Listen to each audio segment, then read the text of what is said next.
या ठिकाणी आपण महामानव डॉक्टर बाबासाहेब आंबेडकर यांच्या 135व्या जयंती संदर्भात एकत्रित आलो आहोत।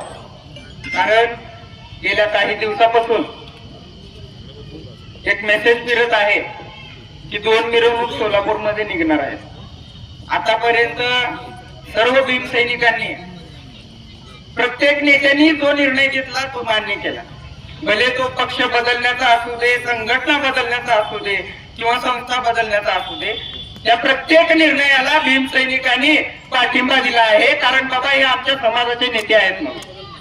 परंतु आज अशी परिस्थिती आलेली आहे, ज्या जयंतीचं नाव संपूर्ण जगभरामध्ये निघतं त्या जयंतीला पूर्णपणे खंडित करण्याचा प्रयत्न झालेला। जर भीम जयंती 2 वेळा निघाली तर आज आपली काय नाचक्की राहील, काय ताकद आहे? भीम जयंती ही एकत्र निघते म्हणूनच आपली भीम सैनिकांची ताकद आहे।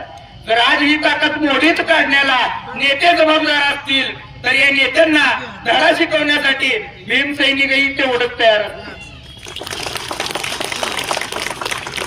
कारण भीम सैनिक आहे, हा समाज आहे म्हणून नेते मंडळी आहेत, की कोणी का असते ना, इथं असलेले असू दे किंवा इथं नसलेले नसू दे,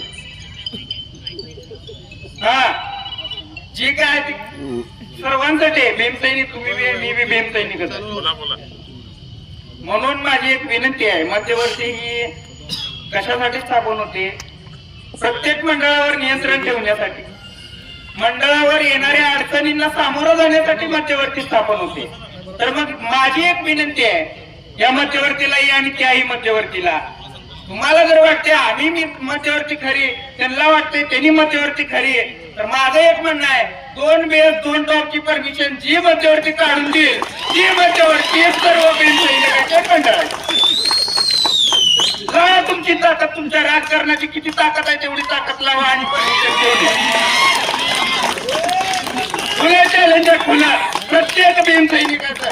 आता हा चेंडू तुमच्या पारड्यात, दोन्ही मध्यवर्तीच्या पारड्यात आहे चेंडू, बघा काय करता। थांबतो मी, बरेच मागणं आवाज